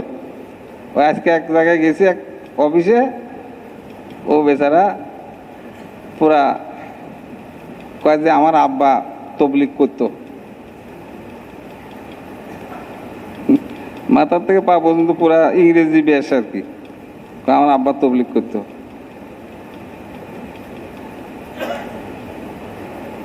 তো এক বাসায় জাগিয়েছিলাম, তো ওই জাগিরদারের ছেলেকে বললাম যে ভাই নামাজ কালাম পড়া লাগে, নামাজটা আমাদের জন্য জরুরি। কয় আমার দাদি নামাজ পড়ে। কথা বুঝে? এইগুলি দিয়ে হবে না।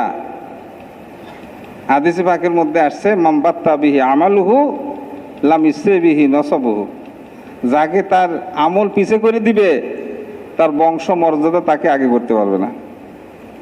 তার আমল তাকে পিছে করে দিছে, তার বংশ মর্যাদা তাকে আগে করতে পারবে না। বদরের যুদ্ধের মধ্যে হুজুর সাল্লাল্লাহু আলাইহি ওয়াসাল্লাম দেখাইতেছেন যে এই জায়গা আবু জেহেল মরবে, এই জায়গা উতবা মরবে, এই জায়গা সাইবা মরবে। যার ব্যাপারে যেখানে জায়গা দেখাইছিলেন, সাহাবায়ে কেরাম বলেন যে একবারে ওই জায়গাতে চুল পরিমাণ এদিক সেদিক করে ওই জায়গায় মরছে। হ্যাঁ, এই যে ইঁদুরের ওষুধ বেছে না, কি কয়? হ্যাঁ, একবারে যার ওখানেই মরছে।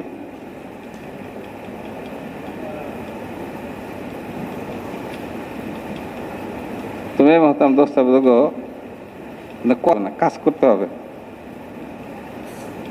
এই জন্য প্রত্যেক বছর 4 মাস দেওয়ার নিয়ত করতে হবে। তো এটা ছিলাম ইনশাল্লাহ, ইনশাল্লাহ তো জোরেই কইলেন। আর যাদের 3 চেল্লা হয় নাই, খুব তাড়াতাড়ি 3 চেল্লা দিয়ে দিব। বলছে যে সবচেয়ে বেশি যে মানুষ জাহান্নামে যাবে সেটা হলো আমলকে বিলম্বিত করার জন্য। বিলম্ব, অনেকেই ওই ঈমান আনতে বিলম্ব করছে, তো ঈমান আনাই হয়নি, তারা চিরদিনের জন্য জাহান্নামে চলে। এই জন্য যদি জিজ্ঞাসা করে ভাই যে 3 চেল্লা হয়নি, 3 চেল্লা দেওয়া দরকার, কেউ কইব না যে যাব না। একজনও যদি কয়েক হাজার আমরা আছি সাথী, একজনও বলবেন হুজুর যাব না, সবাই কি করবে হুজুর পরে যাবো। এই পর পর করতে করতে অনেকে কবরে চলে যায়, তাও শেষ হয় না।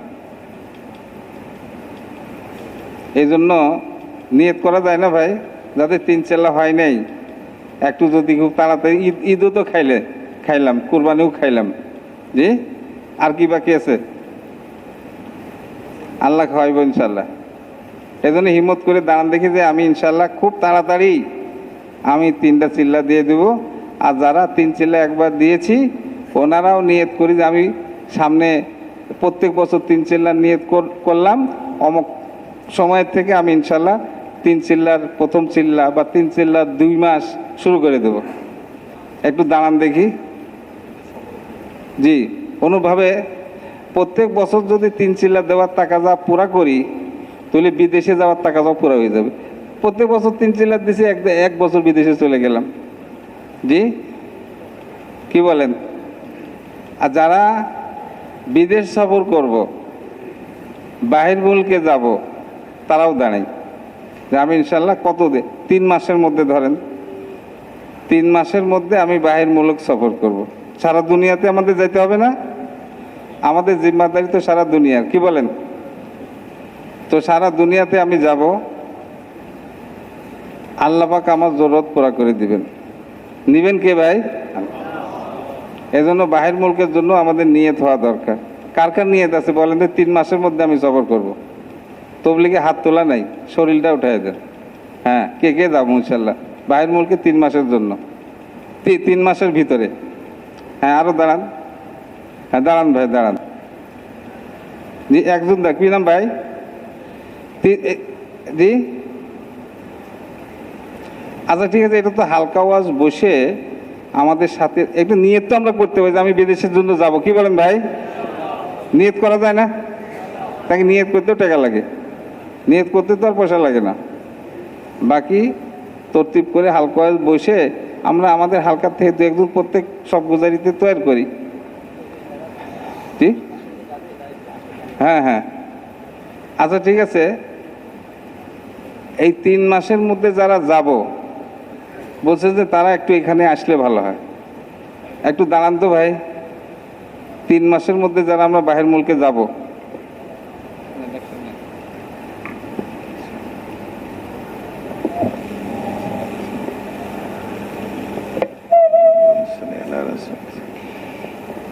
ভাই আল্লাহ পাকে শুকরিয়া আদায় করি, আলহামদুলিল্লাহ।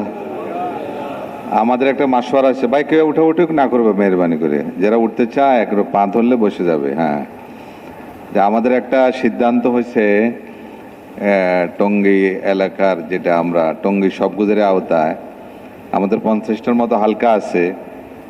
তো একটা সিদ্ধান্ত মাসওয়ারা করে ঠিক করা হয়েছে, আল্লাহর শুকরিয়া আদায় করি আলহামদুলিল্লাহ, যে আমরা 50 হালকা মিলে, নাকি ইঞ্জিনিয়ার সাহেব, 50 হালকা মিলে প্রত্যেক মাসে একটা জমাত বিদেশের জন্য দিব। আচ্ছা ভাই, এটা কি সহজ না কঠিন? বিদেশে যেতে কজন লাগে? এক জমাতে 8 জন, 6 জন, 10 জন, নাকি একবার জোর হলে 12 জন। কিন্তু 2 জনও বিদেশ সফরে যাইতে হয়, অনেক সময় একজনও যেতে হয়। একজনের ভিসা হয়েছে আমেরিকার, ও চলে যাবে ওইখানে যাই জমাত হয়ে ওদের সাথে সময় লাগাবে। জি, তো এখন এটা যদি আমরা সবাই মিলে মেহনত করি, সবার এটা মাথার ভিতরে থাকতে হবে যে আমি আমার হালকা থেকে একজন দিব ইনশাআল্লাহ। তাহলে তো 50 জন যদি হয়, 4 জমাত হয়ে যাবে 1 মাসেই। তাহলে আমরা ইনশাআল্লাহ আশা করা যায় বাংলাদেশের না, হয়তো পুরা দুনিয়ায় নমুনা হয়ে যাব ইনশাআল্লাহ। ওলামা একরামের মেহনতে যেরকম টঙ্গীর ব্যাপারে মুরব্বীরা বলে যে টঙ্গীর আলেমেরা, বড় বড় আলেমেরা যেভাবে তাবলীগ করছে, সেভাবে আপনারাও করেন। অন্য ডিস্ট্রিক্টকে বলে টঙ্গীর আলেমদেরকে নিয়ে যান, আকেবের ওলামাদেরকে নিয়ে যান। তো একসময় এরকম বলুক, আমরা কি এটা চাইনি যে টঙ্গীওয়ালারা যেরকম বিদেশের জন্য মেহনত করতেছে, আমরা এরকম বিভিন্ন ডিস্ট্রিক্টওয়ালারা করি, এটা আমরা চাই কিনা ভাই ইনশাআল্লাহ? কারা কারা চাই দেখি, কারা কারা চাই? আমরা সবাই চাই। আল্লাহ কবুল ফরমান। লাভ কি হবে এটা শুনে তারপরে আমরা একটু আপস মজাকার লাভ কি হবে। মাশাআল্লাহ আজকে সব গুজারিতে তো ওয়াল পর্যন্ত যায় না এখনো, না? কতটুকু গ্যাপ আছে দেখেন তো, ওয়াল পর্যন্ত কয় ফিট গ্যাপ আছে ভাই? এখন একটু গ্যাপ আছে। জি, এটা গ্যাপটা পুরা করার জন্য একটা রাস্তা আছে, বলবো? আর ভাই বলবো কিনা? জি, গ্যাপ পুরা করার যেটা নাম সেটারে বলে সব গুজারের মেহনত। কি বলে? সব গুজারির একটা হলো সব গুজারিতে আসা, এটাকে বলে সব গুজারি। সব গুজারি কাকে বলে? আসরের বয়ান। কিসের বয়ান? মাগরিবের বয়ান। কি? হায়াতুস সাহাবা। কয়টা হইলো? রাত্রে দোয়া কান্নাকাটি। কয়টা হইলো? আরে সুবহানাল্লাহ, সিভিল এভিয়েশনের মুয়াজ্জিন হিসাব চলে আসছে বেলাল, আল্লাহ কবুল ফরমান। সিভিল এভিয়েশনে ফারুক সাহেব আসছে না ডিউটিতে? কই ফারুক সাহেব কই? আল্লাহ কবুল ফরমান, মাশাআল্লাহ। হ্যাঁ,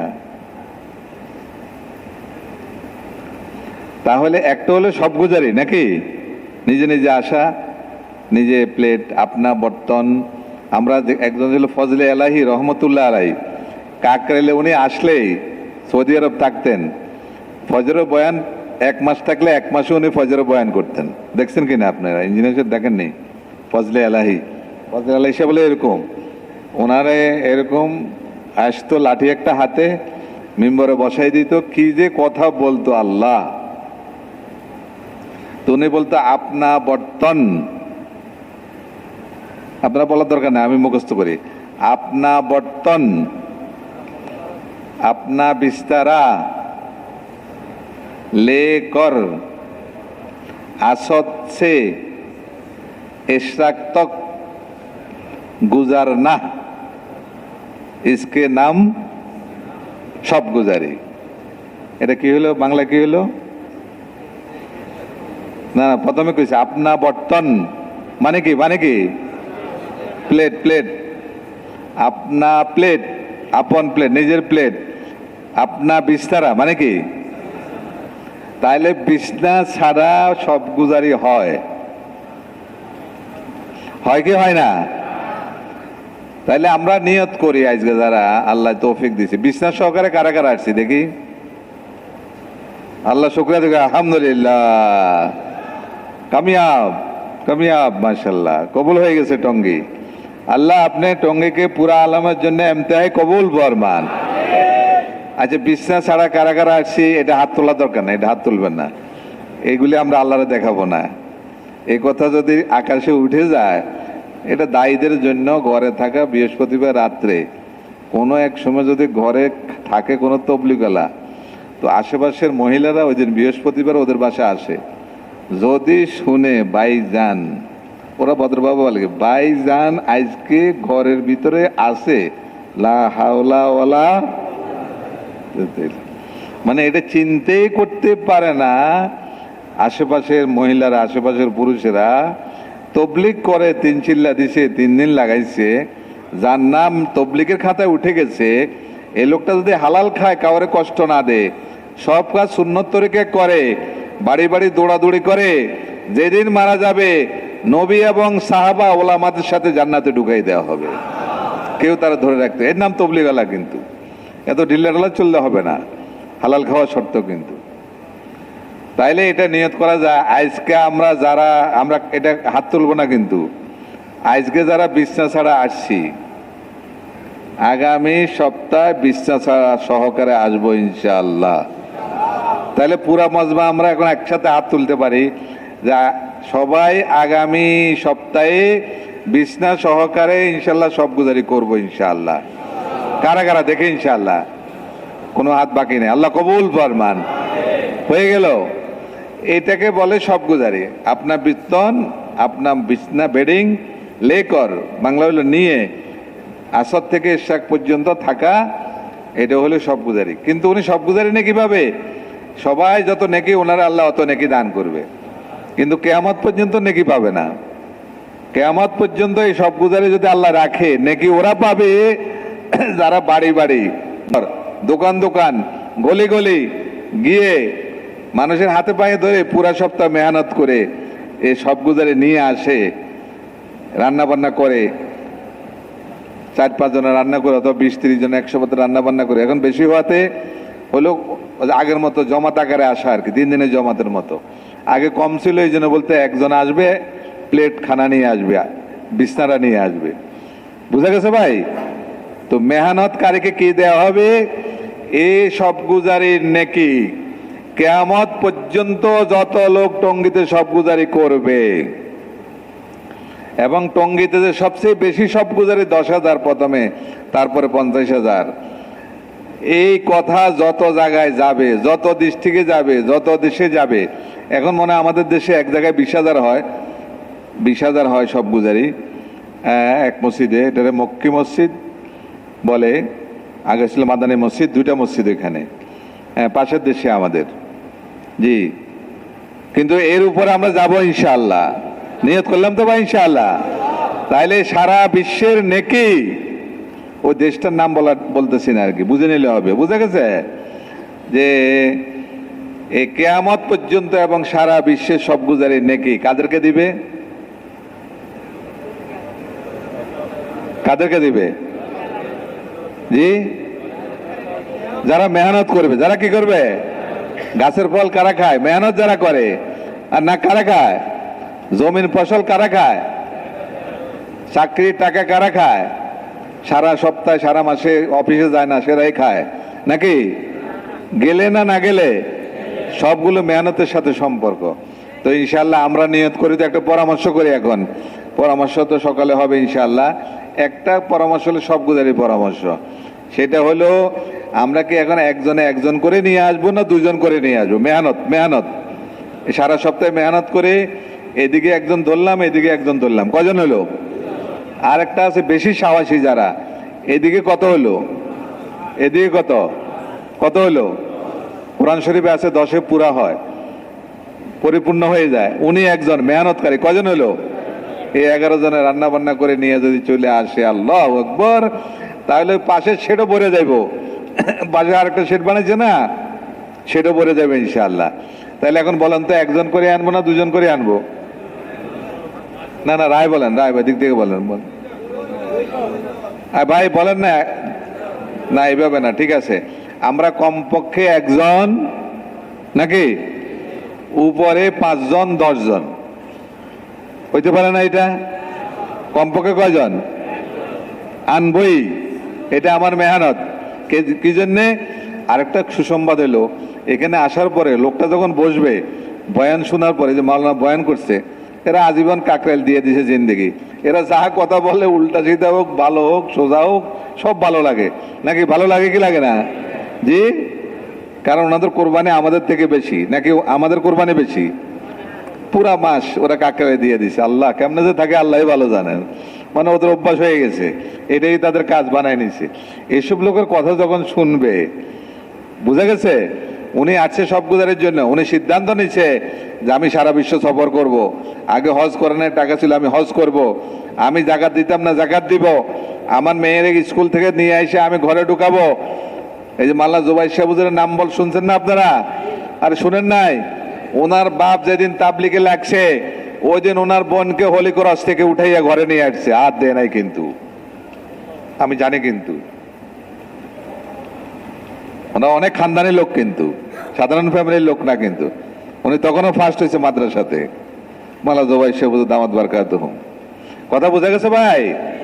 তাহলে এই সমস্ত নেকি, এই যে আসার পরে যতজনের এরকম পরিবর্তন হবে, হজের নেকি, জাকাতের নেকি, বলে আল্লাহ কতজন আলেমের লাভ। এক বলছে আমার ছেলেরা আলেম কেমনে বানাইছি জানেন? ওই যে এক বলছে আমি যে আলেম হয়েছি, আমার আব্বা তবলিগের বয়ানে বসছিল, বয়ান থেকে নিয়ত করছে আলেম বানাবে, আল্লাহ এই উসুল্লাহ আমাকে আলেম বানাইছেন। তো এখানে বয়ান শোনার পরে উনি আলেম বানানোর নিয়ত করছে। এই কিয়ামত পর্যন্ত এরকম নেকি, অগণিত অসংখ্য নেকি স্রোতের মতো তার আমল নামে আসতে থাকবে, যে সব গুজারে মেহনত করবে। এটা এমন একটা কাম আছে যদি সে ধরে, সে তবলিগ করার নিয়ত যদি করে আমি করব না, কিন্তু আল্লাহ তারে করাই দিবে। সেটা হলো সব গুজারের মেহনত। কি ভাই? তো কারা কারা নিয়ত করলাম ইনশাআল্লাহ? কমপক্ষে একজন, উপরে 10-20 জন নিয়ে আসবে। আল্লাহ কবুল ফরমান। এখন যার যার হালকাতে যায় ইনশাআল্লাহ, হালকাতে গিয়ে এই কথাগুলো মোজাকারা করে সিদ্ধান্ত নেই আমরা। হ্যাঁ ও ভাই, যে এতজন নিয়ে আসবে, 100, 200, 300 মহল্লাতে মেহনত করে উদ্যমের সাথে এত হলে সব গুজারি, আর করে সব গুজারি মেহনত। জি, আল্লাহ কবুল করুন।